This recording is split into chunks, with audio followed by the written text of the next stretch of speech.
তাহাজ্জুদ আর ফজরের অভ্যাস আছে যার, রহমত পূর্ণ প্রভাত হয় তার।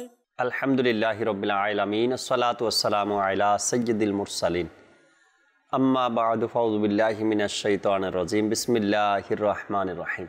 আসসালাতু ওয়াসসালামু আলাইকা ইয়া রাসূলুল্লাহ ওয়া আলা আলিকা ওয়া আসহাবিকা ইয়া হাবিবাল্লাহ।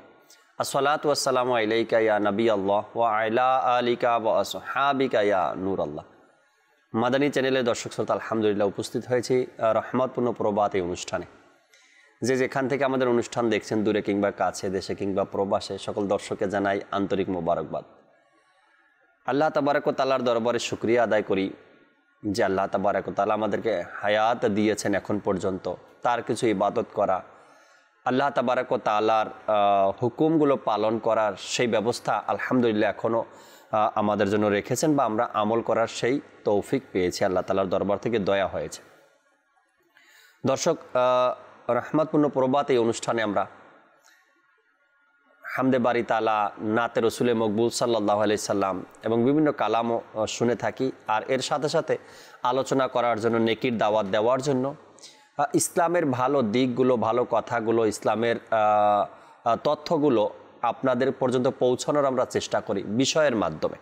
আজকেও একটি বিষয় নিয়েছে আলোচনা করার জন্য। আমরা জানবো, শুনবো, শিখবো। আজকের যে বিষয় রেখেছি, এটা প্রতিটা ফ্যামিলির প্রয়োজন, প্রতিটা পরিবারের জন্য প্রয়োজন, এতটাই গুরুত্বপূর্ণ। আজকের যে বিষয় রেখেছি, আমরা কি বিষয় নিয়ে আলোচনা করব তাও আপনাদেরকে জানাবো ইনশাআল্লাহ তাআলা, আপনারাও জানবেন। আজ জুনায়েদ ভাই আছেন আমাদের সাথে, আমরা ইনশাআল্লাহ তাআলা হামদে বারি তাআলা শুনবো। যে যেখানে আছি ভালো ভালো নিয়ত সহকারে অনুষ্ঠানের শুরুতেই হামদে বারি তাআলা শ্রবণ করি, এরপরে হামদ শোনার পরে আজকের বিষয় আপনাদেরকে জানিয়ে দেবেন ইনশাআল্লাহ তাআলা। সাল্লু আলাল হাবিব সাল্লাল্লাহু তাআলা আলা মুহাম্মদ সাল্লাল্লাহু তাআলা আলাইহি ওয়াসাল্লাম। সাল্লি আলা রাসূলিনা সাল্লি আলা মুহাম্মাদিন সাল্লি আলা নবিয়িনা সাল্লি আলা মুহাম্মাদিন। হে খালিক মালিক রব মহান, হে খালিক মালিক রব মহান। সুবহানাল্লাহ সুবহানাল্লাহ সুবহানাল্লাহ সুবহানাল্লাহ। তুমি স্রষ্টা আমার, আমি বান্দা তোমার। তুমি স্রষ্টা আমার, আমি বান্দা তোমার। সুবহানাল্লাহ সুবহানাল্লাহ সুবহানাল্লাহ সুবহানাল্লাহ। মোরা ভিখারি, তুমি দাতা। মোরা ভিখারি, তুমি দাতা। মোরা বান্দা, তুমি মওলা। মোরা বান্দা, তুমি মওলা। মুখাপেক্ষী তোমার ফকির বাদশাহ। মুখাপেক্ষী তোমার ফকির বাদশাহ। সুবহানাল্লাহ সুবহানাল্লাহ সুবহানাল্লাহ সুবহানাল্লাহ। মোরা পাপ করি, তুমি মাফ করো। মোরা জুলুম করি, তুমি দয়া করো। মোরা জুলুম করি, তুমি দয়া করো। ঘিরে আছে তোমার দয়াই দুনিয়া, ঘিরে আছে তোমার দয়া है दुनिया सुबहानल्लाह सुबहानल्लाह है खालिक मालिक रब महान सुबहानल्लाह सुबहानल्लाह तुम स्रष्टा अमर আমি বান্দা তোমার সুবহানাল্লাহ সুবহানাল্লাহ সুবহানাল্লাহ সুবহানাল্লাহ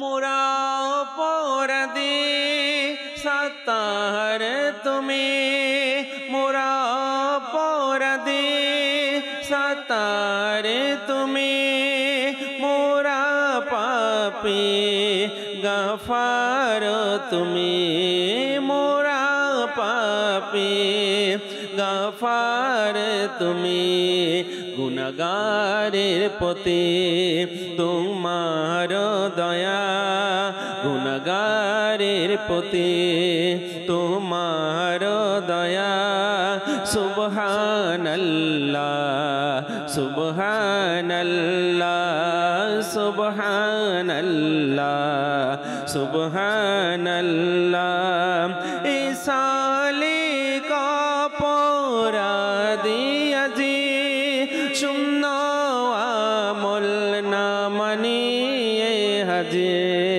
ইসালিক অপরাধী আজি শূন্য আমল না মানিয়ে হাজে করদান ক্ষমা নবীর উসিলায় সুবহানাল্লাহ সুবহানাল্লাহ সুবহানাল্লাহ সুবহানাল্লাহ হে খালিক মালিক রব মহান হে খালিক মালিক রব মহান সুবহানাল্লাহ সুবহানাল্লাহ তুমি স্রষ্টা আমার আমি বান্দা তোমার তুমি স্রষ্টা আমার আমি বান্দা তোমার সুবহানাল্লাহ সুবহানাল্লাহ সুবহানাল্লাহ সুবহানাল্লাহ ঘরে বসে হয়তোবা অনেকেই মাদানী চ্যানেলের সামনে আছেন বা নিজের দোকানে আছেন ব্যবসা প্রতিষ্ঠানে আছেন রহমতুল প্রবাদ অনুষ্ঠান দেখছেন আল্লাহ তাবারক ওয়া তাআলার জিকিরের সাথে আর কিছু দ্বীনি আলোচনা শোনা এটাও ভাগ্যের ব্যাপার এটাও আল্লাহ তাবারক ওয়া তাআলার দয়া একটি মাদানী চ্যানেলের সাথে আল্লাহ তাবারক ওয়া তাআলার প্রশংসা হামদ এরপর দ্বীনি আলোচনা শ্রবণ করা আজকের যে বিষয় আমরা নিয়েছি দর্শক শ্রোতা অনেক পরিবারের মধ্যে অনেক ঘরের মধ্যে বা অনেক সমাজের মধ্যে এককভাবে কোনো কাজ করার কারণে অনেক সমস্যা হয়ে যায় হয়তো বা দ্বন্দ্ব শুরু হয়ে যায় মন খারাপ হয়ে যায় বা সম্পর্ক নষ্ট হয়ে যায় আর এর পিছনে কারণ একটা হলো যে এককভাবে কাজগুলো করা আর এটা ঘরেও হয় আত্মীয় স্বজনের মধ্যেও হয় আর সমাজের মধ্যেও হয় এর কারণ হলো গিয়ে আপনার বাড়িতে কারো বিয়ে অনুষ্ঠিত হবে কারো বিয়ের দিন তারিখ ধার্য হয়েছে এখন বিয়েতে কি হবে আপনি ছেলের বাবা বা ছেলের বড় ভাই সব আত্মীয় স্বজনকে বাদ দিয়ে আপনি আপনার মতামত অনুযায়ী আপনার যেটা ভালো লেগেছে এককভাবে আপনি আয়োজন করেছেন এটা রাইট আপনি করতে পারেন আপনার টাকা আছে আপনি জানেন সব কিছু কিন্তু তারপরও আপনার ভাই আছে আপনার বাবা আছে আপনার মা আছে আপনার পরিবারের লোকজন আছে বা আপনার আত্মীয় স্বজন আছে সবার সাথে পরামর্শ করে আমি বিয়ের তারিখটা এই তারিখে রাখতে চাই আপনারা যদি সবাই একমত থাকেন তবে এই তারিখে আমি অনুষ্ঠানটা রাখব পরামর্শ অনুযায়ী করলেন তখন তারা যদিও তাদের ওই তারিখে দুই একজনের অসুবিধা হয় সবার হ্যাঁ শব্দটা শুনে ওই দুই একজনও হ্যাঁ বলে দিবে যেহেতু সবাই সম্মতি দিয়েছে আমার পক্ষ থেকে ওকে আর যখন আপনি এটা একা করবেন কারো সাথে পরামর্শ করলেন না, এই সংশোধনটা আপনি নিজে নিজেই করলেন, আয়োজনটা নিজেই করলেন, এরপরে দাওয়াত কার্ড বিলি করলেন। তখন অসুবিধা না থাকলেও অসুবিধা বের হয়ে যাবে। ভাই বোনের কাছে বলবে, দেখছো বড় ভাইয়া এত বড় একটা আয়োজন করলো, একবার আমাদেরকে জিজ্ঞাসাও করলো না। বোন এটা শুনে উস্কানি পেয়ে গেছে, বোন বলবে আমি তো এখানে যাব না, আমার ওই তারিখে অনেক কাজ আছে, আমাকে তো জিজ্ঞাসা করে নেই, আমি তো অন্য জায়গায় আগে ডেট দিয়ে রাখছি। ভাই বোনের কথা শুনে বলবে ঠিক আছে, আমিও তাইলে এর মধ্যে আর নেই। যখন আপন ভাই বোন নেই, তখন আশেপাশের আত্মীয় স্বজন যারা আছে তারা বলবে নিজেরাই তো মিলমিশ নাই, তো আমরা সেখানে কিভাবে যাই। পরামর্শ না করার কারণে যে ক্ষতিগুলো হয়, সেটা ঘরে, পরিবারে, সমাজে, দেশে, সব জায়গাতেই সমস্যা হয় যদি পরামর্শটা সবার সাথে বসে করার না হয়। এককভাবে কাজ করলে সেটা অনেকেই মেনে নিতে পারে না, এককভাবে কাজ করলে সেটার মধ্যে বরকত হয় না, এককভাবে কাজ করলে এর মধ্যে ক্ষতি রয়েছে। তো এই সকল বিষয়গুলো আমাদেরকে জানতে হবে, কোন কাজে কার থেকে পরামর্শ নিব, কোন কাজে পরামর্শ নিব, কোন কাজে পরামর্শ নিব না, পরামর্শ নেওয়ার কি বরকত রয়েছে, পরামর্শের ব্যাপারে আল্লাহ তাবারক ওয়া তাআলা কোরআনে পাকে কি ইরশাদ করেছেন, আর হাদিসে মুবারাকার মধ্যে নবী পাক সাল্লাল্লাহু আলাইহি সাল্লাম এই পরামর্শ নেওয়ার ব্যাপারে কি ইরশাদ করেছেন। আবার পরামর্শদাতা যারা আছে তাদের মধ্যেও ভিন্ন প্রকার আছে, দুই প্রকারের পরামর্শদাতা আছে, এ সম্পর্কে আমাদেরকে জানতে হবে। সবাই যে আপনাকে সুপরামর্শ দিবে এমনটা নয়, কুপরামর্শ দেওয়ার লোক সমাজে আজকাল বসবাস করে। সবকিছু মিলিয়ে দর্শক শ্রোতা, আজকের বিষয় আমরা নিয়েছি পরামর্শ নিন। পরামর্শ নিতে আমার কোনো অসুবিধা নেই, যেটা আমার প্রয়োজন সেটা আমি গ্রহণ করব, যেটা প্রয়োজন নেই সেটা আমার গ্রহণ করারও দরকার নেই। আজকের আলোচনার বিষয় আমরা নিয়েছি পরামর্শ নিন। মোবাল্লিগে দাওয়াত ইসলামী নাইমুল হায়দার কাদেরি ভাই আমাদের সাথে আছেন, এরপরে মিরাজ আত্তারি ভাই আমাদের সাথে আছেন। আমরা তাদের থেকে গুরুত্বপূর্ণ আলোচনা শুনবো আজকের বিষয় নিয়ে, পরামর্শ নিন। তারা আমাদেরকে ইনশাআল্লাহ তাআলা আলোচনা শোনাবেন পরামর্শের ব্যাপারে। শুরুতে নাইমের কাছে আসবো।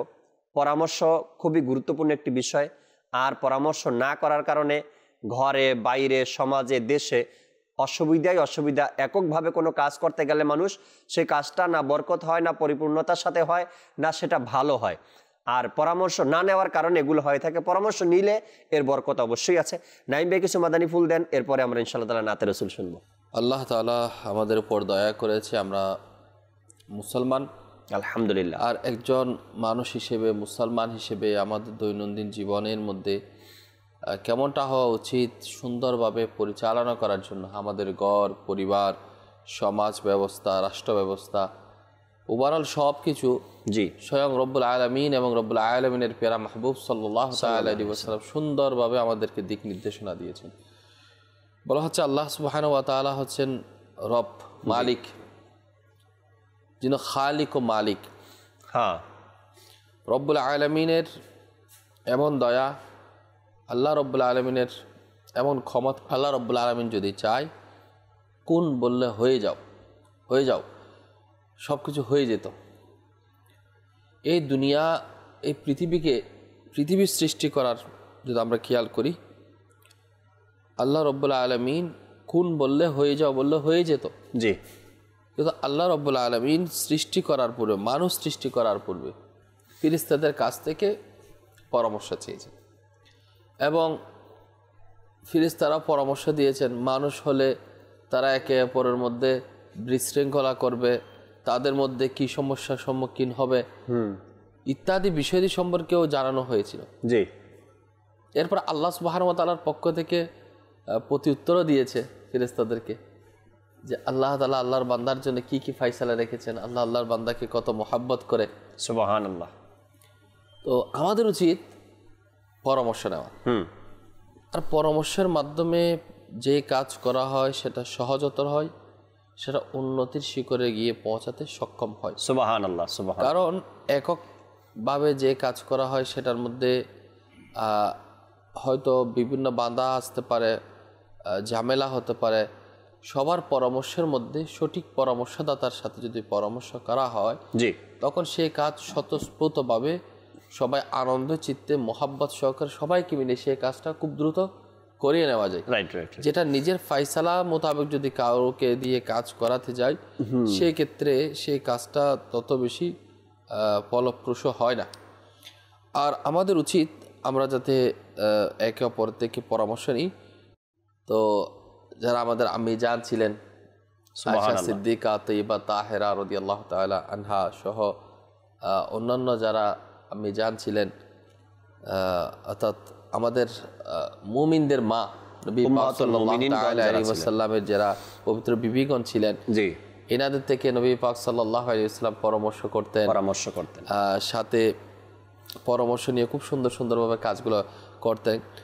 শুধু তাই নয়, রাষ্ট্র পরিচালনার ক্ষেত্রে সাহাবায়ে কেরাম আলাইহিম রিদওয়ানগণদেরকে নিয়ে মসজিদে নববী শরীফের মধ্যে আল্লাহর নবী সাল্লাল্লাহু তাআলা আলাইহি ওয়াসাল্লাম বৈঠক বসতেন এবং ইসলামের যে বিভিন্ন যুদ্ধ সংঘটিত হয়েছিল বিভিন্ন সময়ে, বিভিন্ন প্রেক্ষিতে, বিভিন্ন মুসিবত, বিভিন্ন সংকটকালীন সময়, দুর্যোগ মোকাবেলা মুহূর্তে, রাষ্ট্র পরিচালনার ক্ষেত্রে এবং বিভিন্ন প্রকারের বিভিন্ন সময় বিভিন্ন স্থানের মধ্যে আল্লাহর নবী সাল্লাল্লাহু তাআলা আলাইহি ওয়াসাল্লাম তাআলা রব্বুল আলামিনের হাবিব বলে দিচ্ছে, হয়ে যাচ্ছে।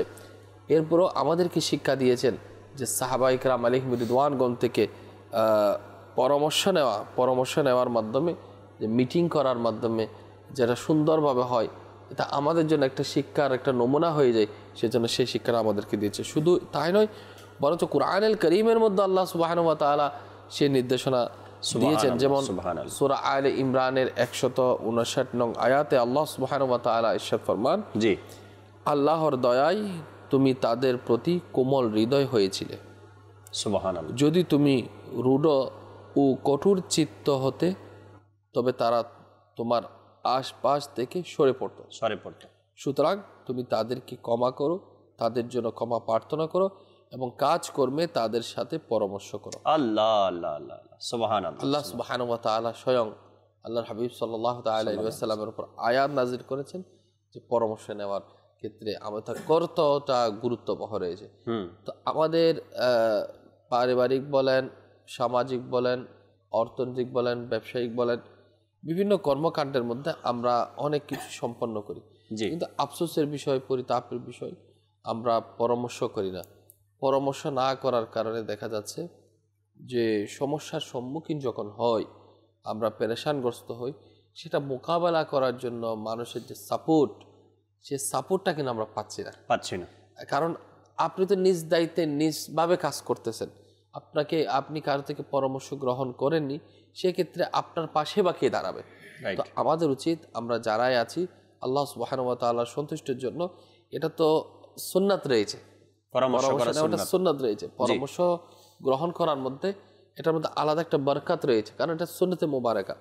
আমাদের উচিত আমরা আমাদের সমাজ, পরিবার, ব্যক্তিগত জীবনে বড় বড় ডিসিশন নিতে আমাদের আল্লাহ তাআলার পছন্দনীয় যারা বান্দা রয়েছে, কিংবা যাদের সঠিক পরামর্শ নিলে আমার জন্য ভালো মনে করে, আমি জ্ঞানী, গুণী, ইবাদত পরায়ণওয়ালা, ব্যক্তিওয়ালা, ইনাদের সাথে সুন্দর পরামর্শ নিয়ে যেটা ফয়সালা হয়, যেটা উত্তম হয়, সেই কাজ আমাদেরকে সামনে অগ্রসর হওয়া আমাদের উচিত। রাইট। তার দৃষ্টি থেকে আপনার কাজগুলো, আপনার কথাগুলো ভালো নাও হতে পারে, সে আপনাকে যেই পরামর্শটা দিবে ওটা আপনার বুঝে আসতে পারে, হ্যাঁ আমার এই কথাটা বুঝে আসছে, আপনার মতামত আমার পছন্দ হয়েছে। এই কারণে যে আমরা দুনিয়াকে যতদিন দেখছি, আমার বাবা তার চাইতে অনেক বেশি দেখছে, দুনিয়াকে সে অনেক বেশি বুঝে। যখন ফ্যামিলিগতভাবে আমি বাবার থেকে কোনো পরামর্শ চাইব, তখন বাবা তার সেই অভিজ্ঞতা থেকে, সে যে পৃথিবীকে আমার চাইতে বেশি চিনে, বেশি জানে, তার অভিজ্ঞতা থেকে সে আমাকে বুদ্ধি দিবে, এই কাজটা এভাবে করলে ভালো হয়। এই জন্য পরামর্শ নেওয়া দরকার, আর পরামর্শ নিলে এর মধ্যে বরকত রয়েছে। জুনায়েদ ভাই, দর্শকের দুইটা কল শুনি, এরপরে আসবো আপনার কাছে ইনশাআল্লাহ তাআলা। জি, দর্শকের কল শুনিয়ে দিন আমাদেরকে। আমার নাম হচ্ছে কায়সার, আমি নীলফামারী থেকে বলতেছি। আপনাদের এই চ্যানেল আমাকে অনেক ভালো লাগে এবং আপনাদের এই চ্যানেলের মাধ্যমে আমি নিজেকে অনেকটা শুধরে নিতে পারতেছি। আচ্ছা আচ্ছা, চ্যানেল খুব ভালো লাগছে এবং এখান থেকে সংশোধনেরও ব্যবস্থা আপনার হচ্ছে। আল্লাহ তাআলা বরকত দান করুক। পরবর্তী কল দেন। আমি বরিশাল থেকে বলছি। আমি একটা গজল শুনতে চাই, এটা হলো দানি মদিনা বালে। মাশাআল্লাহ, মদিনা মদিনা শোনাবো। মিরাজ ভাই একটু পরে আসছে আপনার কাছে। জুনায়েদ ভাই থেকে নাতে রসুল শুনি আগে, অনেক সময় আলোচনা করলাম দর্শকের সাথে, নাত শুনি, এরপরে মিরাজ ভাই থেকে আমরা পরামর্শ আমাদেরকে দিবেন মিরাজ ভাই ইনশাআল্লাহ তাআলা। সাল্লু আলাল হাবিব সাল্লাল্লাহু তাআলা আলা মুহাম্মদ সাল্লাল্লাহু আলাইহি ওয়াসাল্লাম। তুমি মোর প্রাণ,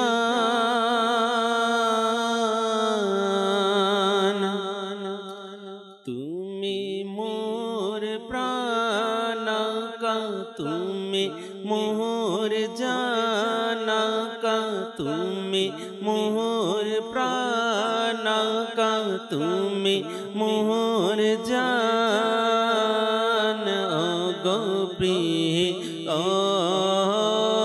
নবী, তুমি মোর জান, তুমি মোর প্রাণ, গো প্রিয় নবী, তব তরে কুরবানি প্রাণ, গো প্রিয় নবী, তব তরে কুরবানি প্রাণ, গো প্রিয় নবী, কর মোর সব আশা পূরণ, গো প্রিয় নবী, কর মোর সব আশা পূরণ, গো প্রিয়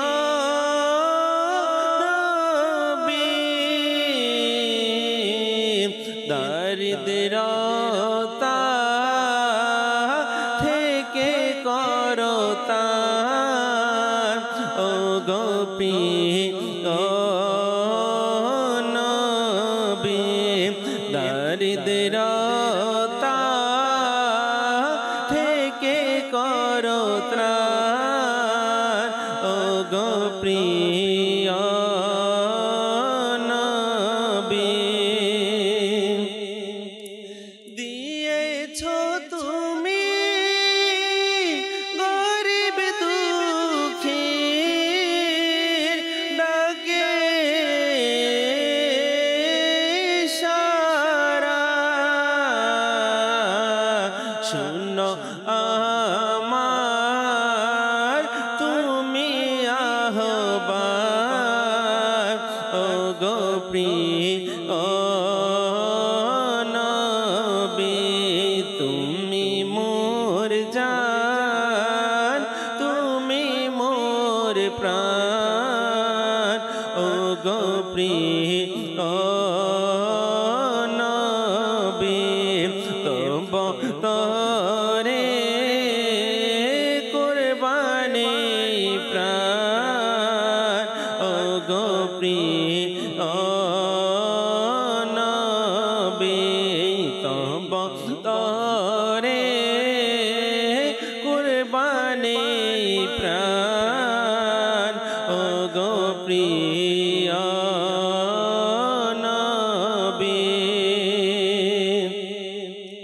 মদিনার বীর হৃদয় আমার বড়ই বেকুল, মদিনা দেখার বড়ই অবতরে কুরবানি প্রাণ, গো প্রিয় নবী, মদিনায় ডেকে করো ভাগ সুপ্রসন্ন,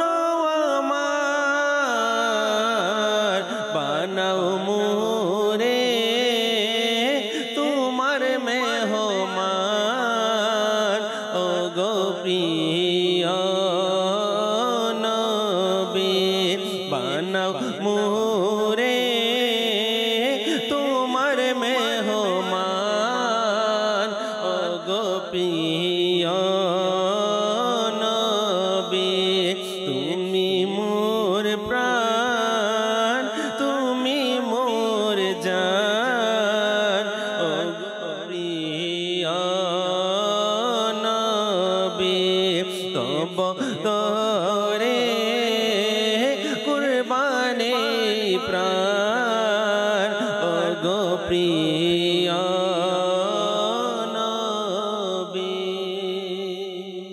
সুবহানাল্লাহ, সুবহানাল্লাহ। আল্লাহ তাবারক ওয়া তাআলা আমাদেরকে কবুল করে নিক। আল্লাহ তাবারক ওয়া তাআলা নবী আকরাম সাল্লাল্লাহু তাআলা আলাইহি সাল্লামের দরবারের মেহমান আমাদেরকে বানিয়ে দিয়ে। মিরাজ ভাই, আলোচনা করছিলাম আমরা পরামর্শ নিন এ সম্পর্কে।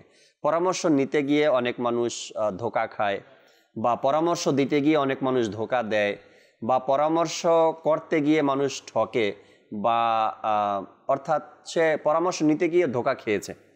তারপরে হয় পরামর্শ নেওয়ার ব্যাপারেও মানুষ চিন্তাভাবনা করে, আবার পরামর্শ দেওয়ার ব্যাপারেও মানুষ চিন্তাভাবনা করে।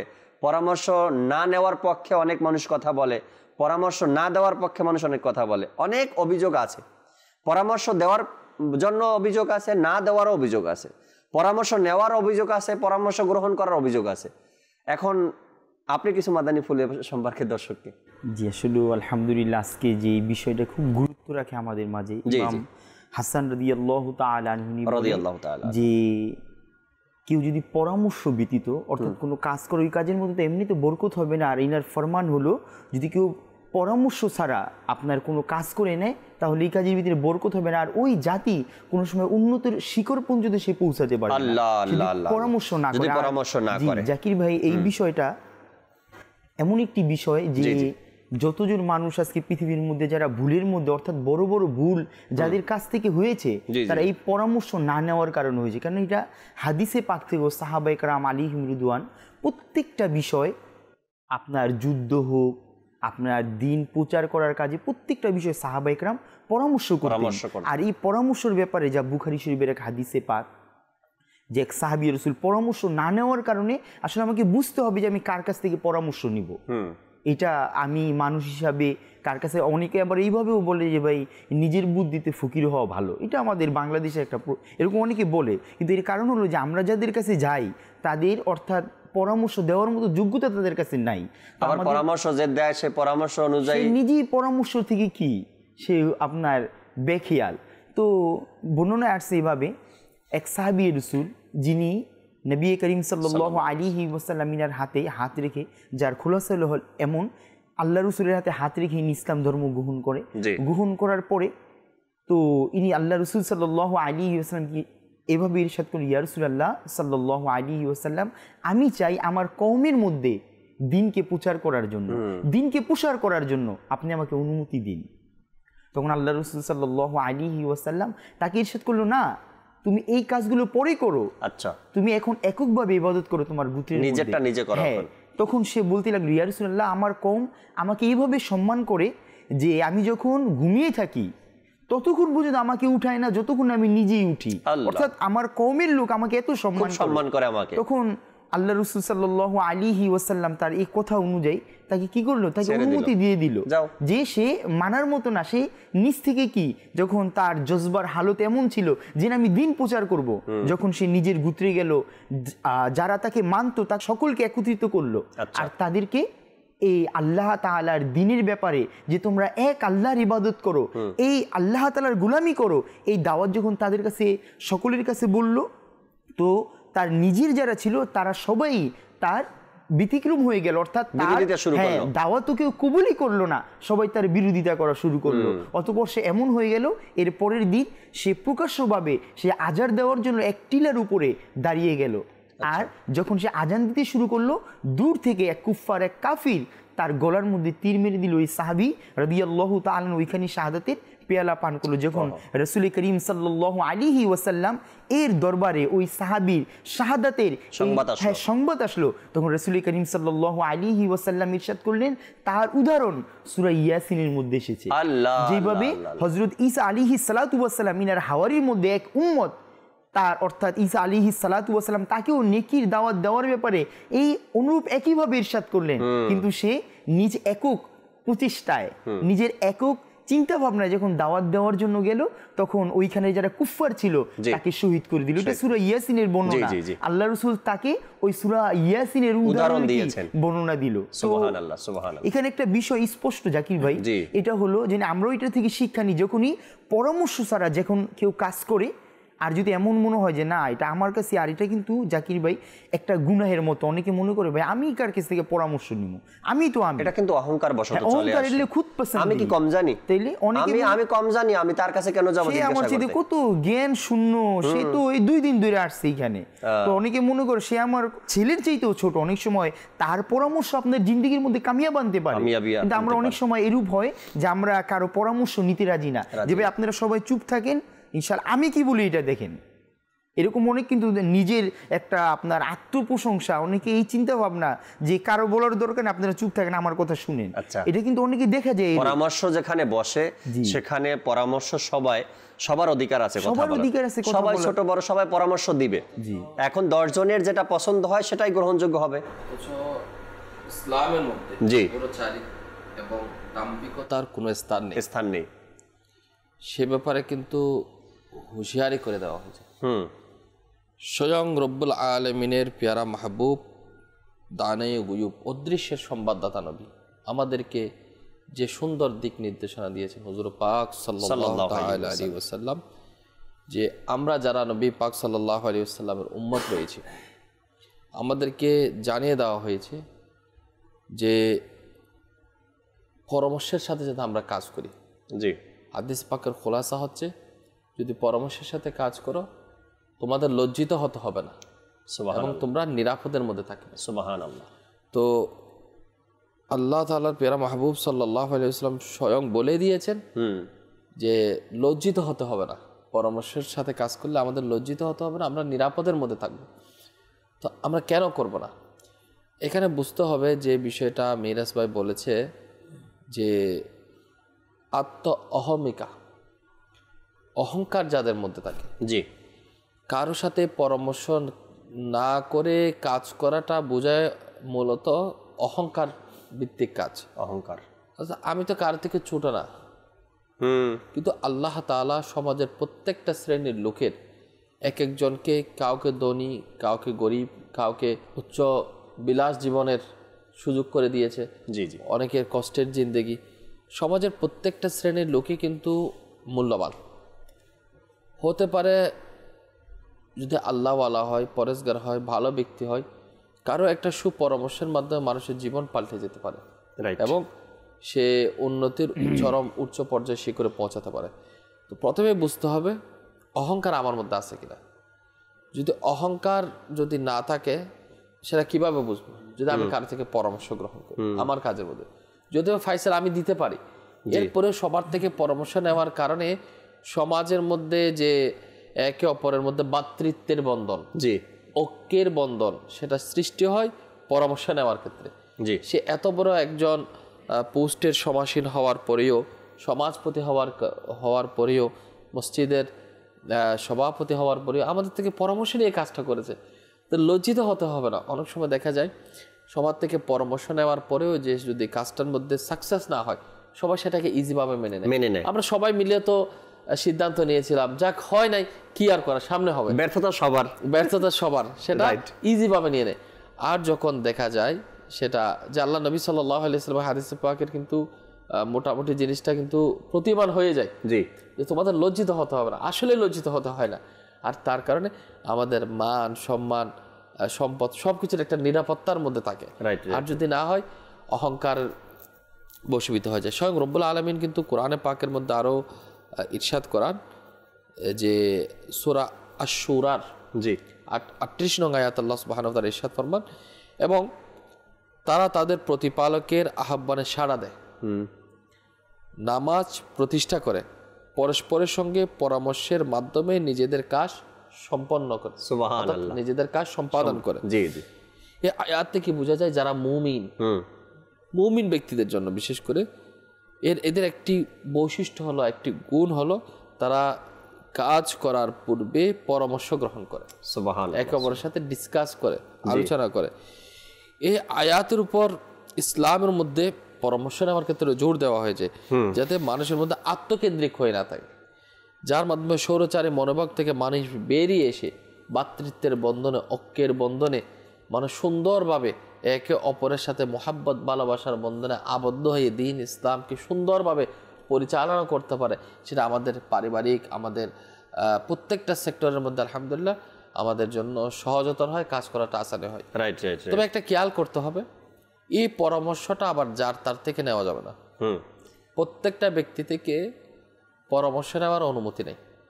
যেমন কিতাবের মধ্যে আসছে 3 প্রকারের লোক যাদের থেকে পরামর্শ নেওয়াটা মানা।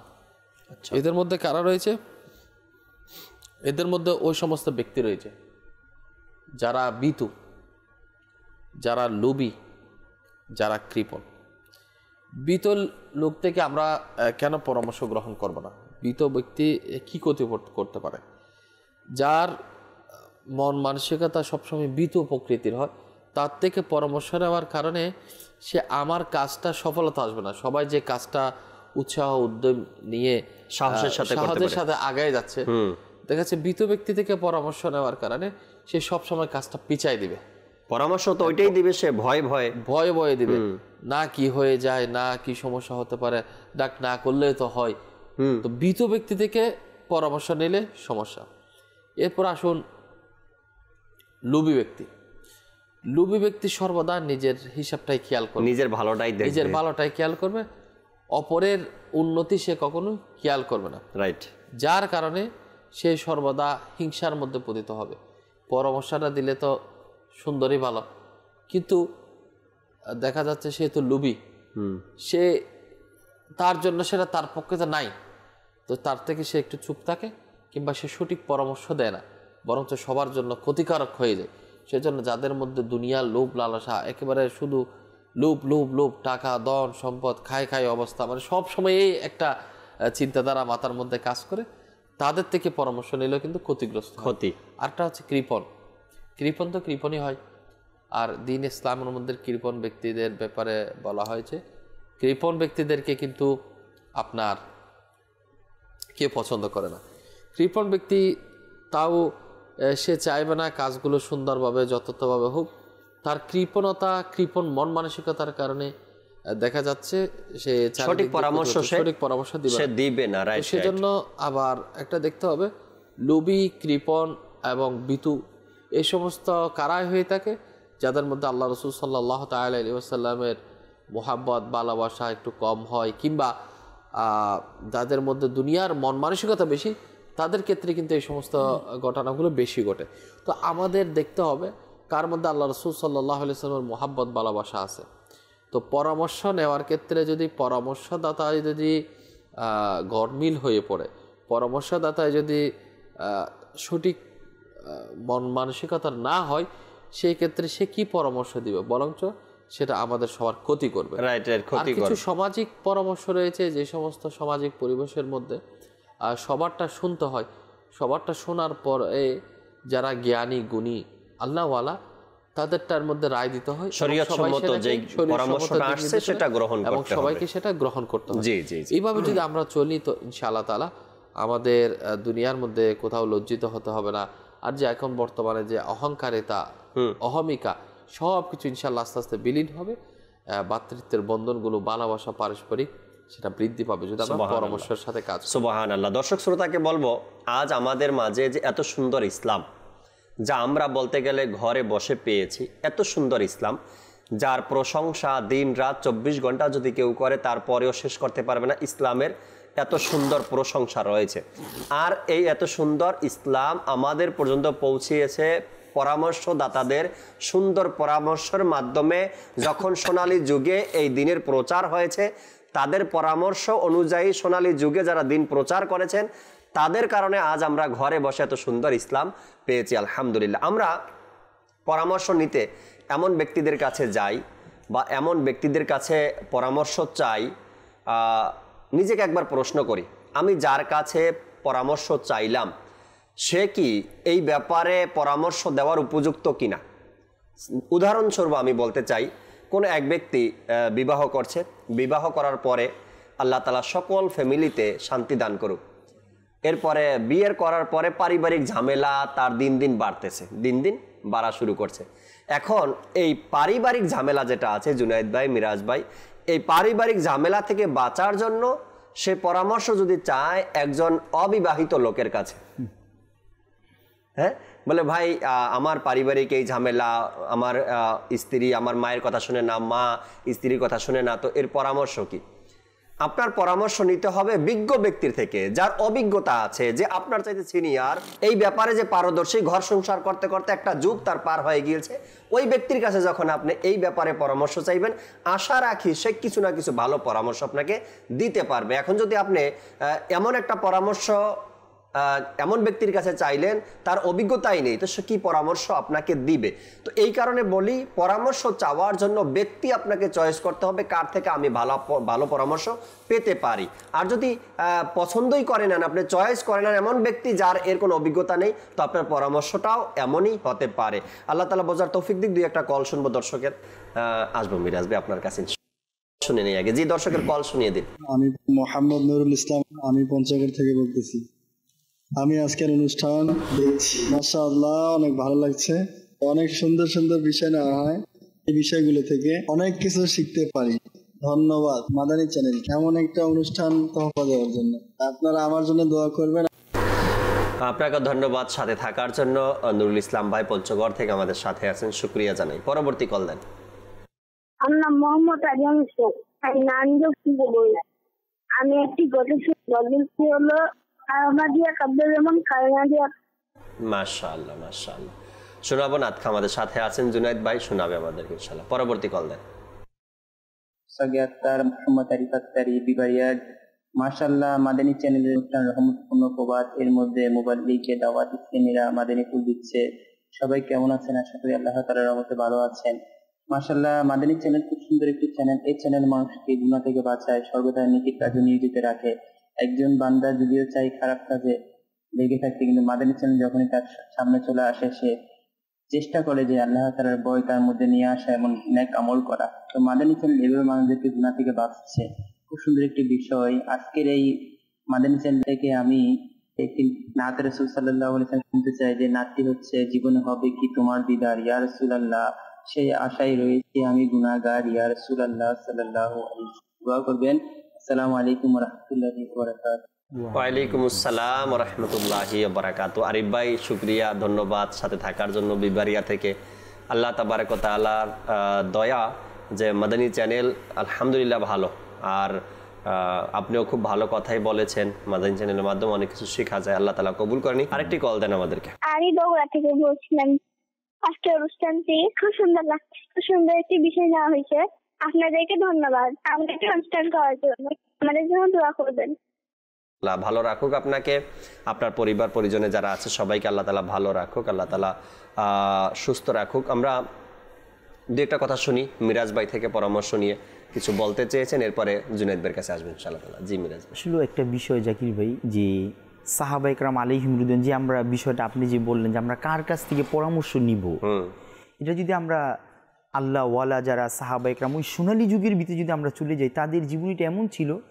ফারুক আজম রাদিয়াল্লাহু তাআলা আনহু, এর সময় যখন ফারুক আজম রাদিয়াল্লাহু তাআলা আনহু কোনো সমস্যার সম্মুখীন হতেন, তখন বদরি সাহাবা ইকরাম যারা কম বেশ 120 জন যারা হায়াতে ছিল, তাদেরকে নিয়ে ফারুক আজম রাদিয়াল্লাহু তাআলা আনহু বৈঠকে বসে যেত আর বলতো, তোমরা সবাই মিলে পরামর্শের মাধ্যমে এটা সমাধান করো। সুবহানাল্লাহ। তো আমরা যদি দেখি যে তারা ওই সময়ে কিন্তু বিশেষ অনেক সাহাবা ইকরাম, জ্ঞানীগুণী অনেক সাহাবা ইকরাম ওই সময়ে ছিল, কিন্তু সে জানতো যে আসলে কাদের থেকে পরামর্শ নিতে হবে, এটা আমরা তাদের জীবন থেকে শিক্ষা পাই। আর সাহাবা ইকরাম আলাইহিম রিদওয়ান, ইনাদের প্রতিটা সময়ই প্রতিটা বিষয়ে আমাদের জন্য শিক্ষা।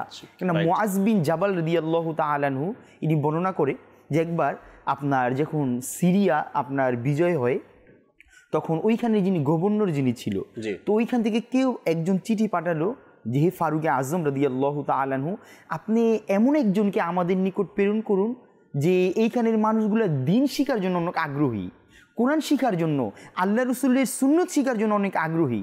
তাদেরকে অর্থাৎ ইনাদের মধ্যে কাউকে পাঠান যারা কি আমাদেরকে শিক্ষাগুলো দিবে। তো ফারুক আজম রাদিয়াল্লাহু তাআলা আনহু সকল সাহাবা ইকরাম আলাইহিম রিদওয়ানকে একত্রিত নিয়ে এর সমাধানের জন্য বসে গেল। অতঃপর ইনাদের মধ্যে থেকে হযরত সাইয়্যিদুনা মুআজ বিন জাবাল রাদিয়াল্লাহু তাআলা আনহু এবং আবু দারদা রাদিয়াল্লাহু তাআলা আনহু ইনারা হাত তুলল যে আমরা কোরআন শিখানোর জন্য, নবীজির সুন্নতকে শিখানোর জন্য আমরা কি সিরিয়াতে যাব। সুবহানাল্লাহ। তো যখন ফারুক আজম রাদিয়াল্লাহু তাআলা নিজ থেকে যখন তাদেরকে পেশ করলো, তাদেরকে ভালো পরামর্শের মাধ্যমে, যদি এটা অনেক লম্বা একটা বিষয় ঘটনা, তো ভালো পরামর্শ দিয়ে যখন তাদেরকে পাঠালো, তখন আবু দারদা রাদিয়াল্লাহু তাআলা বলে ফারুক আজম রাদিয়াল্লাহু তাআলা ওই পরামর্শে যখন আমি আপনার দামেস্কের এক মসজিদ সিরিয়ার মধ্যে যখন আমি দামেস্কে চলে গেলাম, তার সুন্দর পরামর্শে আমাকে যেইখানে বললো আমি সেইখানে চলে গেলাম। তার পরামর্শ অনুযায়ী ওই সময়ে আমি একই সময়ে 1600 মানুষকে কোরআনের শিক্ষা দিতাম। ভালো পরামর্শর গুণ যখন আমরা কাউকে কোনো কর্মের জন্য দেই, যখন কোনো ডিসিশন নেই, অবশ্যই নিজেকে পরামর্শের মাধ্যমে নিতে হবে। আবু দারদা রাদিয়াল্লাহু তাআলা বলে তার কামিয়াবি পরামর্শ আমাকে এত কামিয়াবি পর্যন্ত পৌঁছেছে, ওই সময়ে আমি ফজরের সময় একসাথে 1600 মানুষকে কোরআনী পাকের শিক্ষা দিতাম। তো আমরা এর থেকে যিনি শিক্ষা নিই, প্রতিটা কাজ সাহাবা একরাম জানতো, তারপরও নিজেদের মাঝে পরামর্শ করে একটা সিদ্ধান্ত নিতে। কেননা পরামর্শ ছাড়া যখনই আপনি কোনো কাজ করবেন, কেননা আমরা হয়তো যখনই আমরা দেখি যুগে যুগে যে ভুলগুলা হয়ে থাকে, তা দেখবেন পরামর্শ না নেওয়ার কারণে কি মানুষ আপনার বিপদের সম্মুখীন হয়। পরে এমনও হয় মাযাল্লাহ অনেকে আত্মহত্যার শিকার হয়ে যায়।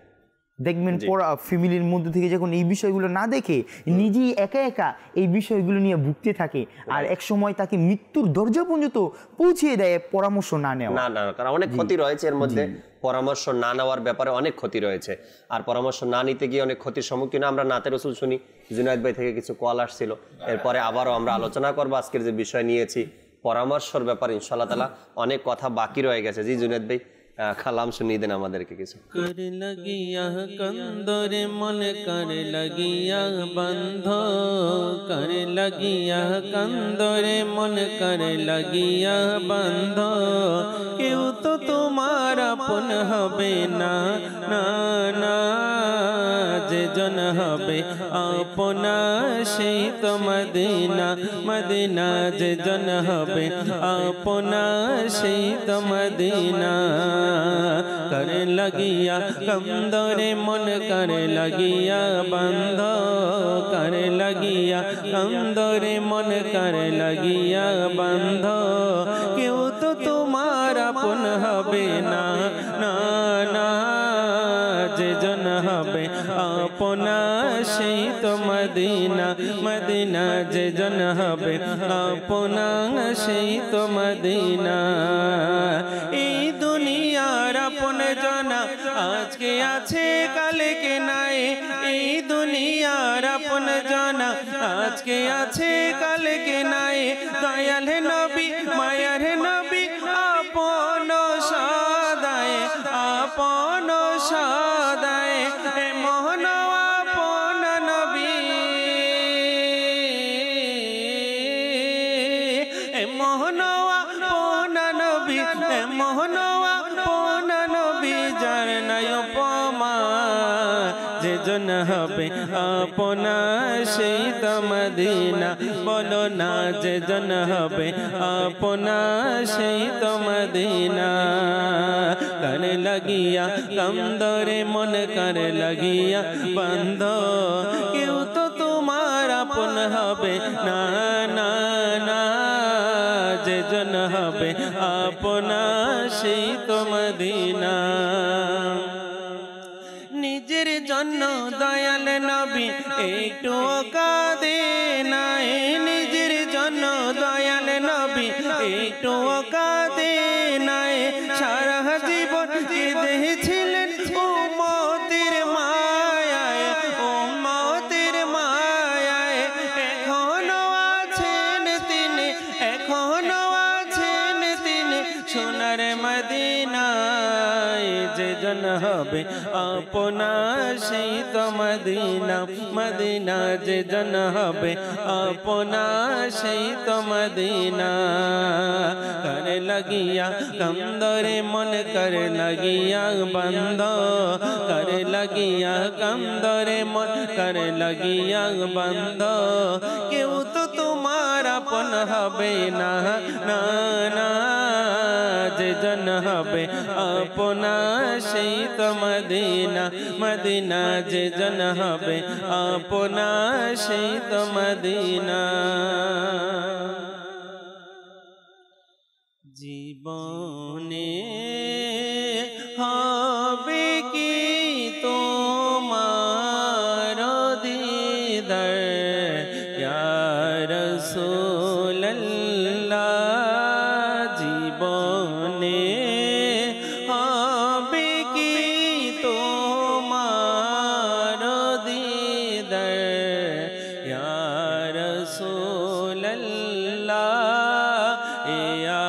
আশায় রয়েছি আমি গুনাহগার ইয়া রাসূলুল্লাহ আশায় রয়েছি আমি গুনাহগার ইয়া রাসূলুল্লাহ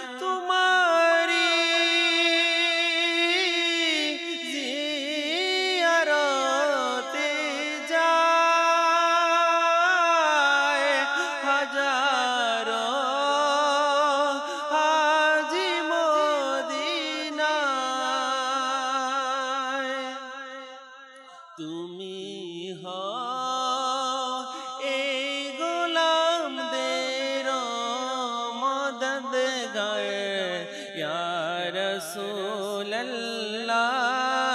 জীবনে হবে কি তোমার দিদার ইয়া রাসূলুল্লাহ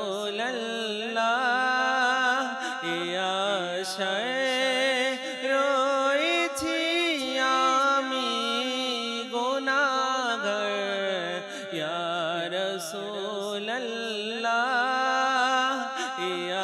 আশায় রয়েছি আমি গুনাহগার ইয়া রাসূলুল্লাহ। মাশাআল্লাহ মাশাআল্লাহ। আল্লাহ তাবারক ওয়া তাআলা কবুল করে নিক আমাদের সবাইকে। আল্লাহ তাআলা নেক হায়াত দান করুক, নেক আমল করার আল্লাহ তৌফিক দান করুক। দর্শক শ্রোতা, পরামর্শ এমন একটা বিষয়, যদি আপনার কাছে কেউ আসে পরামর্শ নেওয়ার জন্য, তবে আপনি এটা নিজেকে মনে করিয়েন না কি আমাকে মনে হয় পরামর্শটা দিতেই হবে, আমার উপরে মনে হয় কি হয়ে গেছে, এখন পরামর্শটা দিতেই হবে। কেননা একজন ব্যক্তি যখন কারো কাছে যায় পরামর্শের জন্য, তার মধ্যেও পরামর্শ নেওয়ার জন্য যিনি আসছে, যার কাছে পরামর্শদাতা যিনি হবে, সে মনে করতে পারে, তার মধ্যে অহংকার চলে আসতে পারে, আমি জানি বিদেই তো আমার কাছে আসছে, না হয়তো আসতো না। এখন ভুলভাল যা পারি বাস পরামর্শ দিয়ে দিলাম, যা পারি পরামর্শ দিয়ে দিলাম, আমি জানি আর না জানি না। যদি কোনো ব্যক্তি পরামর্শের জন্য আসে আমার কাছে, যদি আমি ভালো কোনো সিদ্ধান্ত দিতে পারি তবেই যেন দেই, আর যেই সিদ্ধান্তটা দিব সেটা মনে মনে ভাবতে হবে এটা কি আমার জন্য ভালো কিনা, এই সিদ্ধান্তটা যে দিচ্ছি এটা আমার জন্য ভালো কিনা, এটা যদি আমার ব্যাপারে হয় তবে এটা কতটুকু সঠিক হবে। যদি এমনটা মনে হয় আমার জন্য ভালো এটা, তবে সিদ্ধান্ত দেন আর পরামর্শ দেন। আর যদি মনে করেন না এই পরামর্শটা যে দিচ্ছি এটা আমার ব্যাপারে হলে বড়ই ক্ষতিকর, তবে তাকেও আপনি পরামর্শ দিয়েন না। আপনি ভালো একজন ব্যক্তির নাম বলে দেন কি আপনি তার কাছে যান, হয়তো সে আপনাকে ভালো পরামর্শ দিতে পারবে। বিষয়টা অনেকটা এমন নাম ভাই, যে রাস্তার পাশে অনেক সময় দেখবেন টিয়া পাখি দিয়ে মানুষ নিজের ভাগ্য গণনা করায়, অথচ এটা ইসলামের মধ্যে কোনো ইয়া নাই, আপনার শরীয়ত মোতাবেক না, এটা টিয়া পাখি দিয়ে ভাগ্য গণায়। এখন আপনার কাছে প্রশ্ন, আপনি যে ব্যক্তি টিয়া পাখি নিয়ে বসলো ভাগ্য গণনা করার জন্য, তার ভাগ্য কি কখনো সে গোনাইছে টিয়া পাখি দিয়ে? যদি গুনিয়ে থাকে, ভাগ্য পরীক্ষা করিয়ে থাকে, রাস্তার পাশে আর কতদিন টিয়া পাখি নিয়ে সে বসবে? একবার তাকে জিজ্ঞাসা করেন, বলে ভাই আপনি তো সবার ভাগ্য গণনা করান টিয়া পাখি দিয়ে, আপনার ভাগ্যটা কবে পরিবর্তন হবে একটু জিজ্ঞাসা করেন তাকে। তো বিষয়টা এমন যেন না হয় আমাদের বেলায়, আমরা একটু ভাবি চিন্তা করি কার কাছে যাব পরামর্শের জন্য। জি নাইম ভাই, দিক নির্দেশনা আসছে যে পরামর্শ, সেটা পরামর্শ হচ্ছে মত বিনিময়, মানুষের মত বিনিময়। আর এই মত বিনিময়ের ক্ষেত্রে কিছু বিষয় লক্ষণীয়, যেগুলোর ক্ষেত্রে সতর্কতা অবলম্বন করে সুন্দরভাবে স্পষ্টভাবে সামনের দিকে অগ্রসর হতে হয়। রাইট। যেমন একটা আসছে বুদ্ধিমত্তার সাথে পরামর্শ করাটাই দূরদর্শিকতা। অদূর ভবিষ্যতে সেটা সাকসেস হওয়ার জন্য যে দূরদর্শিকতার সাথে রাইট সেটা সাকসেস হোক, লং প্ল্যানিং নিয়ে তাহলে বুদ্ধিমত্তার সাথে পরামর্শ। এমনি যেমন তেমন মন গড়া পরামর্শ হবে না, অর্থাৎ যেটার মধ্যে ফলপ্রসূ হয় এবং বুদ্ধিমত্তার সহিত পরামর্শ করাটা, মত বিনিময় করাটা হচ্ছে আপনার দূরদর্শিকতা। এরপর আসছে ইবনে মাজাতে আসছে, পরামর্শের সময় সংশ্লিষ্ট বিষয় তোমার মত ব্যক্ত করো। রাইট। আচ্ছা, যে বিষয় আলোচনা হচ্ছে সেটার সংশ্লিষ্ট বিষয়ে নিজের মত ব্যক্ত করো। পরামর্শ দ্বারা দিন ইসলাম কি বোঝাচ্ছে? কল্যাণ কামনা উদ্দেশ্যই হচ্ছে আপনার পরামর্শ। সুবহানাল্লাহ। কারণ দিন মানে হলো সর্ব অপেক্ষা কল্যাণ কামনা করা। কল্যাণ কামনা করা, দিন তো এটাই যে সর্ব অপেক্ষা মানুষের কল্যাণ কামনা করা, সব কিছুর কল্যাণ কামনা করা। তো নবী পাক সাল্লাল্লাহু তাআলা আলাইহি ওয়াসাল্লাম হযরতে মাওলা আলী রাদিয়াল্লাহু তাআলা আনহুকে বললেন, হি আলী, আল্লাহর কাছে ভালোর প্রত্যাশী, তো ভালো কিছুর প্রত্যাশী, বিপদে পরিচালিত হয় না, এবং মত বিনিময়ে সময় যারা সৎ পরামর্শ করে তাদের অনুতাপ করতে হয় না, আল্লাহ অনুতপ্ত হতে হয় না। রাইট রাইট, অনুশোচনা তারা ভোগে না, তাদের ভুক্ত হয় না। আলী রাদিয়াল্লাহু তাআলা আনহুকে খুব সুন্দর দিক নির্দেশনা দিয়েছেন। সুবহানাল্লাহ সুবহানাল্লাহ। তো কল্যাণ কামনার উদ্দেশ্যে দিন ইসলাম হচ্ছে সর্বাপেক্ষা কল্যাণ কামনা করে। তো এমন পরামর্শ দিতে হবে যেটার মধ্যে মানুষ, একটা হচ্ছে পরামর্শ নেওয়া, একটা হচ্ছে পরামর্শ দেওয়া। দেওয়ার ক্ষেত্রেও চিন্তা ভাবনা দূরদর্শিকতার সাথে, বুদ্ধিমত্তার সাথে, এবং নেওয়ার ক্ষেত্রেও খেয়াল করতে হবে আমি যে পরামর্শ দিচ্ছি সেক্ষেত্রে সেটার মুসলমানদের জন্য বা আমার ভাইয়ের জন্য কতটুকু কল্যাণকামী। Right right. আচ্ছা, দুইটা বিষয় দেখতে হবে আমাদের। এরপর সংখ্যাগরিষ্ঠ অধিকাংশের মতকে মান্যতা দেওয়া, অর্থাৎ সেটাকে গ্রহণযোগ্যতা দেওয়া। নবী পাক সাল্লাল্লাহু আলাইহি ওয়াসাল্লাম তিনটি ধ্বংসকারী বিষয়ের কথা উল্লেখ করেছেন। আচ্ছা, এদের মধ্যে অন্যতম হচ্ছে নিজের মতকে অগ্রাধিকার দেওয়া, আর এটি সর্বাধিক ভয়াবহ। যারা নিজের মতকেই প্রাধান্য দেয়, না আমি যেটা বলছি সেটা আমারটাই রাইট, আমারটা রাইট, অর্থাৎ অন্য কারোটা সে অ্যাকসেপ্ট করে না কিংবা শুনতেও চায় না, তারা ক্ষতির সম্মুখীনের মধ্যে পড়ে। আল্লাহ নবী সাল্লাল্লাহু আলাইহি ওয়াসাল্লাম কিন্তু ধ্বংসকারীদের মধ্যে এটা উল্লেখ করেছেন যে যারা নিজের মতকে প্রাধান্য দিয়ে থাকে। সেজন্য খেয়াল করতে হবে শুধু নিজের নয়, বরঞ্চ অন্যান্য যারা রয়েছে, আমার চেয়ে অন্যকে ভালো পরামর্শ দিতেই পারে। কোন একটা বিষয়ে যখন পরামর্শ হয়, সংখ্যাগরিষ্ঠ যাদের মতটা সাপোর্টটা বেশি আসে সেটা যদি গ্রহণ করা হয় সেটার মধ্যে সাকসেস আসে। রাইট। এরপর অকল্যাণকর পরামর্শ প্রদান করা থেকে বিরত থাকার জন্য, যেটার মধ্যে কোনো কল্যাণ নেই, ওই ধরনের পরামর্শ থেকে বিরত থাকার জন্য স্বয়ং হাদিসে পাকের মধ্যে বলা হয়েছে, যে ব্যক্তি তার মুসলমান ভাইকে এমন কাজের পরামর্শ দিল যে সম্পর্কে সে জানে, কেমন জানে, এর বিপরীত কাজের মধ্যে কল্যাণ রয়েছে। আচ্ছা, যে পরামর্শটা দেওয়া হচ্ছে সেটাই কল্যাণ নেই, সেটা নেই, সেটা জানে, এর বিপরীতে যেটা রয়েছে সেটার মধ্যে কল্যাণ রয়েছে। তাহলে নিঃসন্দেহে সে বিশ্বাসঘাতকতা করে। রাইট কথা, বিশ্বাসঘাতকতা করলো। পরামর্শ তো দিয়েছি ঠিক, কিন্তু সে জানে সঠিকটা দেয়নি, জেনে শুনে ভুল সিদ্ধান্ত। সেটার মধ্যে কি নাই, সেটার মধ্যে কামিয়াবি নাই, কল্যাণ কোথায়? এর বিপরীতে যেটা করবে, যেটা আমি তাকে বলি নাই, সে আল্লাহ নবী সাল্লাল্লাহু আলাইহি ওয়াসাল্লাম কিন্তু হাদিস পাকের মধ্যে এগুলা চলে আসছে যে বিশ্বাসঘাতকতা করছে। আচ্ছা, এর বিপরীতে বলা হয়েছে তোমরা ঈমানদার ভাইকে জ্ঞান দিয়ে সাহায্য করো। সুবহানাল্লাহ। বুদ্ধি পরামর্শ দিয়ে সাহায্য করো, যা তাকে দিক নির্দেশনা দিবে, এবং তোমার মত ব্যক্ত করো যা কাজকে সংহত কর, অর্থাৎ যে কাজকে সংহত করবে।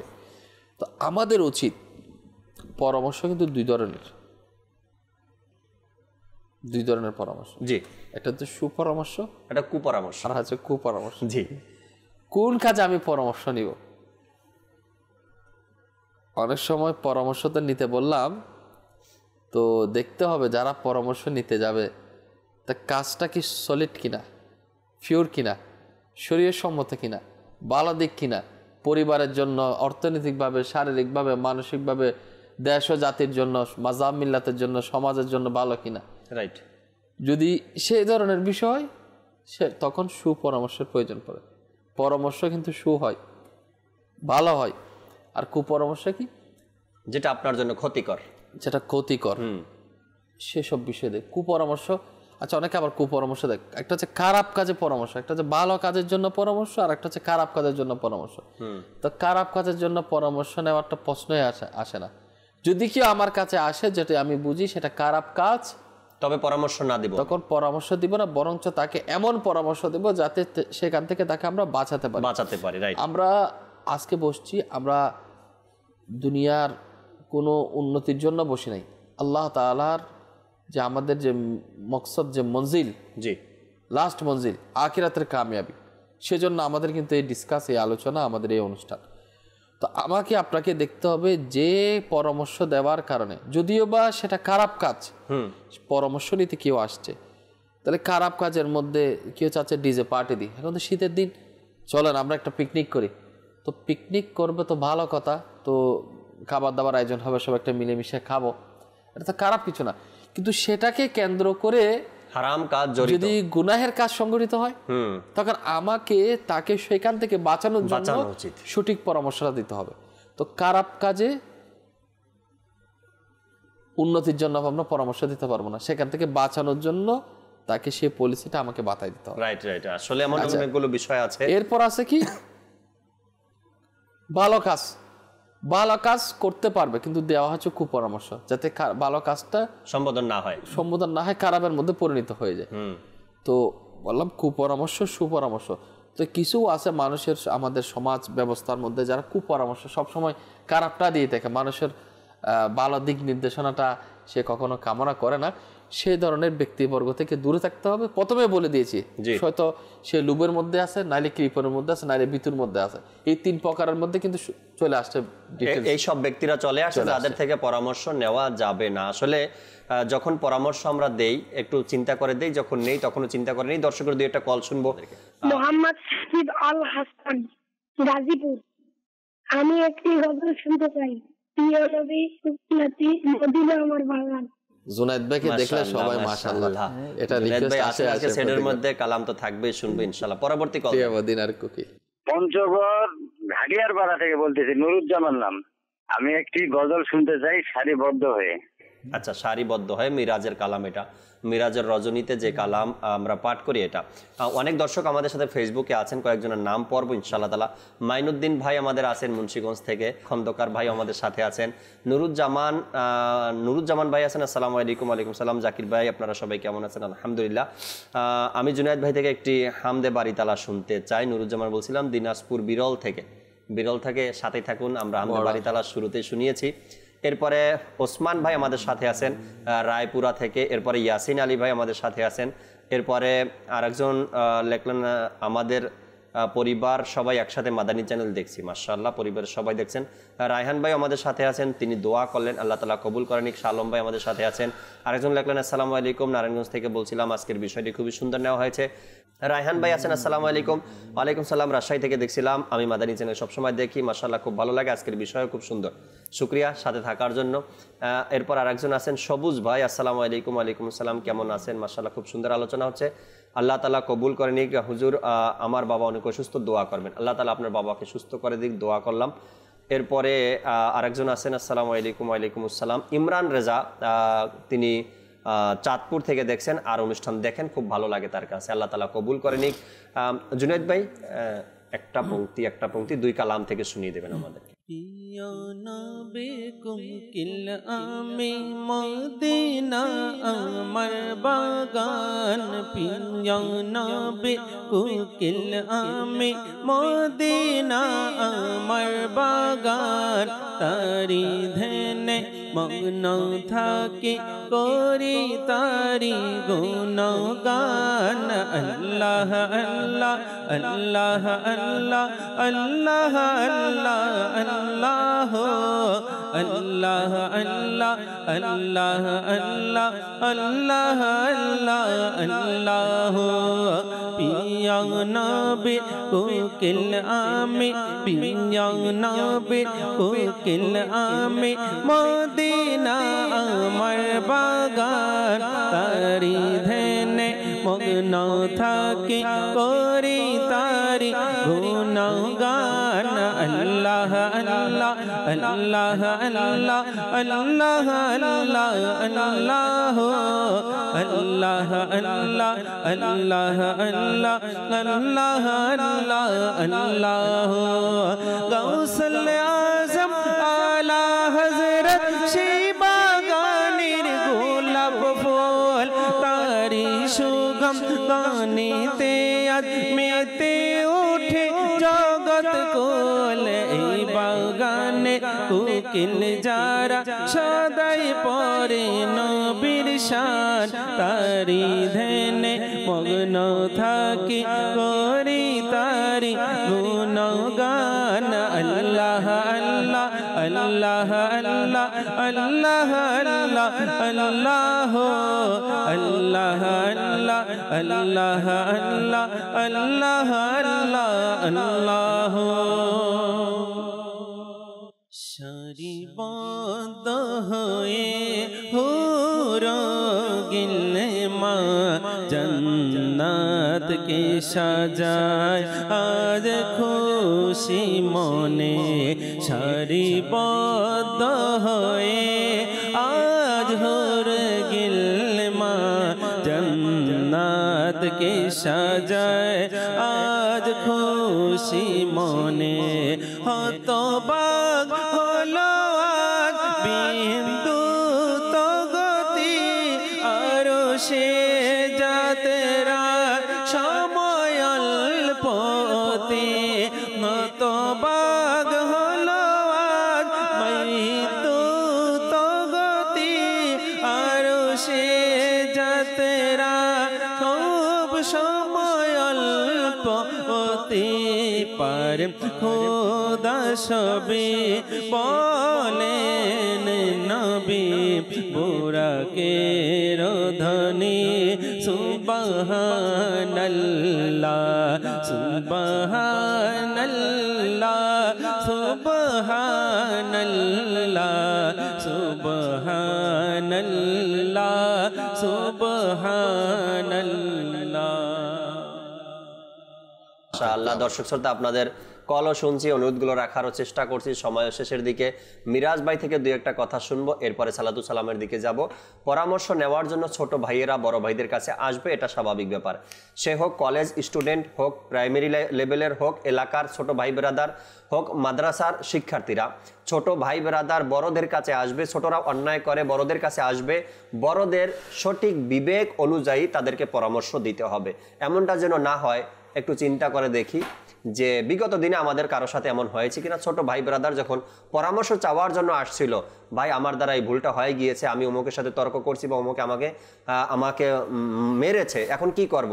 আপনি বড় ভাই হয়ে কি পরামর্শ দিয়েছেন? যা আগে মেরে আয়, এমন কিছু বলছেন নাকি? ব্যাপারটা আমি দেখব, আমি সমাধান করার চেষ্টা করব, সমাধান করেছেন নাকি আরো উস্কানিমূলক কথা শুনিয়ে তাদেরকেও খেপিয়ে দিয়েছেন? দুই দলের মধ্যে দ্বন্দ্ব শুরু হয়ে গিয়েছে, অন্যায় কাজে স্বীকারোক্তি দিয়েছেন আপনি, এমনটা একবার চিন্তা করে যদি হয়ে থাকে তবে আমি বলবো তওবা করেন। ভবিষ্যতে কেউ আমরা এমন কাজ করব না। ছোট ভাই বেরাদার যখন আমাদের কাছে পরামর্শ নেওয়ার জন্য আসবে, সঠিক পরামর্শ দিন ইসলামের দিকে তাকিয়ে ভালো পরামর্শ দেওয়ার চেষ্টা করব। মিরাজ ভাই কিছু মাদানী ফুল শেষে আসলে এই বিষয়টা যেখানে মেন যে বিষয়টা চলে আসার, মানুষকে সৎ কাজের দিকে আদেশ করা, আহ্বান করা, যা মিরআতুল মানাজির এর মধ্যে বর্ণিত রয়েছে। আল্লাহ পাকের প্রিয় নবী সাল্লাল্লাহু আলাইহি ওয়াসাল্লাম ইরশাদ ফরমান যে কিয়ামতের দিন সমস্ত নবীর চাইতে আমার উম্মত বেশি হবে, সকল উম্মতের চাইতে আমার উম্মত বেশি হবে। এই হাদিসে পাকের পদটিকায় মুফতি আহমদ ইয়ার খান নাইমি রহমতুল্লাহি তাআলা আলাইহি ব্যাখ্যায় লেখে যে যারা জান্নাতে যাবে তাদের মধ্যে 120 কাতার হবে, আর এর মধ্যে 80 কাতার হবে আমার নবীর উম্মত। আর এর কারণ ইনি ব্যাখ্যা করতে গিয়ে পবিত্র কোরআনে মাজিদের সূরা আলী ইমরান এর 110 নং আয়াতে আল্লাহ সুবহানাহু ওয়া তাআলা ইরশাদ ফরমান, যার কানজুল ঈমান থেকে অনুবাদ, তোমরা শ্রেষ্ঠতম ওই সকল উম্মতের মধ্যে যাদের আত্মপ্রকাশ ঘটেছে মানব জাতির মধ্যে, তারা সৎ কাজের আদেশ দিচ্ছে এবং খারাপ কাজ থেকে নিষেধ করছে, আর তারাই আল্লাহর উপর বিশ্বাস রেখেছে। তো আমরা এই আয়াতি কারিমার মাধ্যমে আমরা জানতে পারি এই উম্মত শ্রেষ্ঠ কেন, যে তারা মানুষকে সৎ উপদেশ দেয়, ভালো কাজের উপদেশ দেয়। আপনি যে বিষয়টা বললেন, আজকে আমরা মুসিবতে পড়লে ছোট ভাই এমন ভাইয়ের কাছে যায় যে সে আপনার এটা পরামর্শ তো না, তাকে গুনাহের কাজে এমনভাবে অগ্রসর করে দাও, কি করার পরে যে কে আসবে আমি দেখ মনে, বাকি যে সব আমি কিছু করবো, যাও তুমিও কি পাল্টা এর জবাব, আপনার ইটের পরিবর্তে পাথর দাও। এরকম আমি এমনের কাছে আমরা পরামর্শ নেওয়ার জন্য যাই না, অর্থাৎ তার দুনিয়া বরবাদ করে দিলাম, আখিরাতও বরবাদ। এর জন্য আমাকে জানতে হবে দুনিয়াবী বিষয় যেমন, আমরা আবার কোরআন হাদিসের বিষয়েও এমন লোকের কাছে যাই, আবার অনেক জ্ঞানী লোক আর কি যারা আমাদের চোখে জ্ঞানী, সে কিন্তু আসলে মূর্খ। তা আমরা এমনের কাছে কয় বই আপনি বিবেক দ্বারা আপনি বুঝেন যে এখন কেউ শেষ জামানা ইমানের কে টিকিয়ে রাখা অনেক মুশকিল বিষয়, আমরা এমন লোকের কাছে ইসলামের সমাধান চাইবে, আমি কোথায় যাব? আর এমন লোক সেও বলে যে আপনি কাজ করেন, আপনি নিজে আল্লাহ তাআলা আপনাকে বিবেক দিছে, ওই বিবেক দ্বারা আপনি চেষ্টা করে বিবেক দ্বারা মাপেন। আরে ভাই আপনার কাছে কি বিবেক আছে, আর আপনি এই বিবেক দ্বারা কি বুঝবেন কোরআন হাদিসে? তো দেখবেন একজন মূর্খ যে অন্ধ, কেন একজন অন্ধ আরেকজন ভালো মানুষ কি রাস্তা পার করতে পারবেন না, কেন রাস্তা পার করার জন্য একটা ভালো মানুষের প্রয়োজন। তো এই জন্য আমরা যাদের কাছে একটু আখিরাতের বিষয়, দুনিয়াতে যারা মাজাল্লাহ এই সমস্ত কুকর্ম করে তারা তো মাজাল্লাহ আসেই অভিশপ্তর মধ্যে, এর পাশাপাশি আমরা কোরআন হাদিসের বিষয়েও এমন লোকের কাছে পরামর্শ নেই যারা এই বিষয়ে পারদর্শী, যারা জানে জানি এমন লোকের কাছে না যাই যে নিজেই পথভ্রষ্ট। আবার অনেকের কাছে না যাওয়া উচিত আমাদের, পথভ্রষ্ট ব্যক্তি। হ্যাঁ, আমরা কয়েকদিন পূর্বে শুনতে পারলাম এভাবে যে এই যে গুগলের যে বিষয়, অনেকের চিন্তা ভাবনা এমন হয়ে গেছে এখন, কিন্তু আগে পূর্বের মানুষ দিন শিখার জন্য বিভিন্ন বুজুর্গানি দিনের সোহবতে যেত। এই কয়েকদিন আগে এমন এক ঘটনা হলো, আমাদের রফিক বাহিনী বলল যে আমি আপনার এই মিডিয়া থেকে এমন একটা ঘটনা আসছে যে একটা বানোয়াট হজরত খিজির আলাইহিস সালাতু ওয়াস সালাম, আমি যখন পুনরায় এটার ব্যাপারে মেসেজ দিলাম যে ভাই এই যে এই বিষয়টা যে আপনারা উপস্থাপনা করলেন এটা কোথায়, এটা রেওয়ায়তটা আমাকে একটু দেন। আপনার একদিন দুদিন এবার 7 দিন অতিবাহিত হয়েছে, কোনো খবর নাই। তো 7 দিন পরে যখন আবারও যখন বললো যেটার আপনার কোন কিতাব থেকে এটা কি আপনারা সংগ্রহ করছেন, এই কিতাবের হাওয়ালিটা আমাকে দেন, তো তার কোনো আওয়াজ নাই।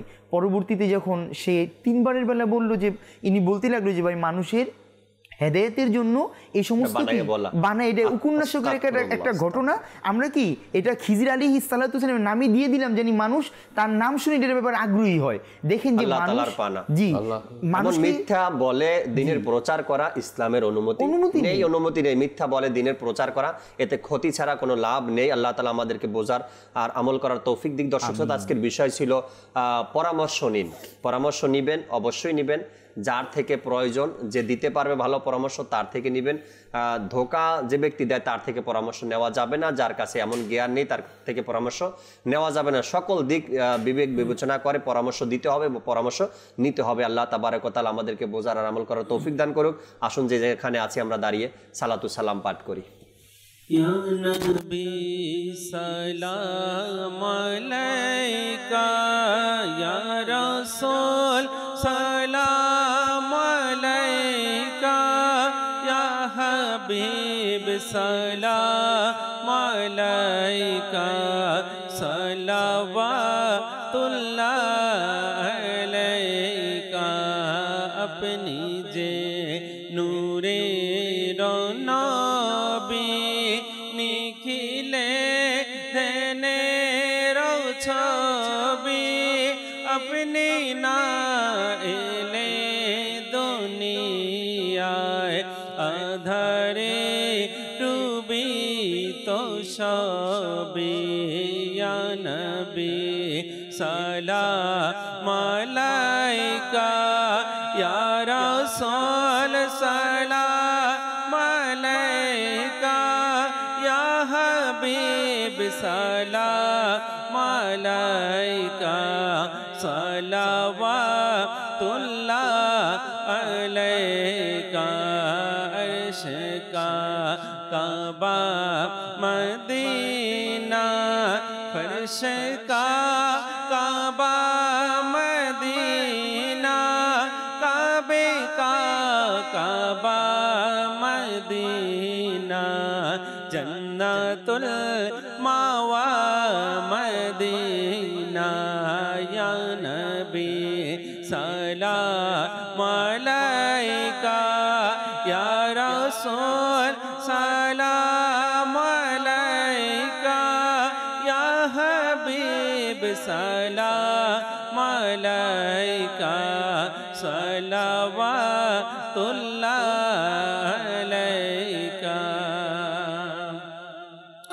মুস্তাফা জানে রাহ रहमत पेला हो सलाम शमए बज में हिदायत पेला हो सलाम गौसे आज़म इमामों तो का पना का गौसे आज़म इमामों तो का पना का जलवाए शाने कुदरत पे लाखों सलाम मुस्तफा जाने रहमत पे लाखों सलाम शमए बज में हिदायत पे लाखों सलाम डाल दे कल्बों में अज़मते मुस्तफा डाल दे कल्बों में अज़मते मुस्तफा सैयदी आला हज़रत पे लाखों सलाम फैज़ से जिनके लाखों नमाज़ी बने फैज़ से जिनके लाखों इमाम में सजे उस आमिर अहले सुन्नत पे लाखों सलाम मुस्तफा जाने रहमत पे लाखों सलाम शमए बज में हिदायत पे लाखों सलाम अस्सलातु वस्सलामु अलैका या रसूलल्लाह व अला आलिका व अस्हाबिका या हबीबल्लाह सुब्हानक अल्लाहुम्मा व बिहम्दिका ला इलाहा इल्ला अंता अस्तगफिरुका व अतूबु इलैक सुब्हानक अल्लाहुम्मा व बिहम्दिका ला इलाहा इल्ला अंता अस्तगफिरुका व अतूबु इलैक सुब्हानक अल्लाहुम्मा व बिहम्दिका ला इलाहा इल्ला अंता अस्तगफिरुका व अतूबु इलैक अस्सलातु वस्सलामु अलैका या नबी अल्लाह व अला आलिका व अस्हाबिका या नूर अल्लाह ला इलाहा इल्लल्लाह मुहम्मदुर रसूलुल्लाह सल्लल्लाहु ताआला अलैहि वसल्लम তাহাজ্জুদ আর ফজরের অভ্যাস আছে যার রহমত পূর্ণ প্রভাত হয় তার।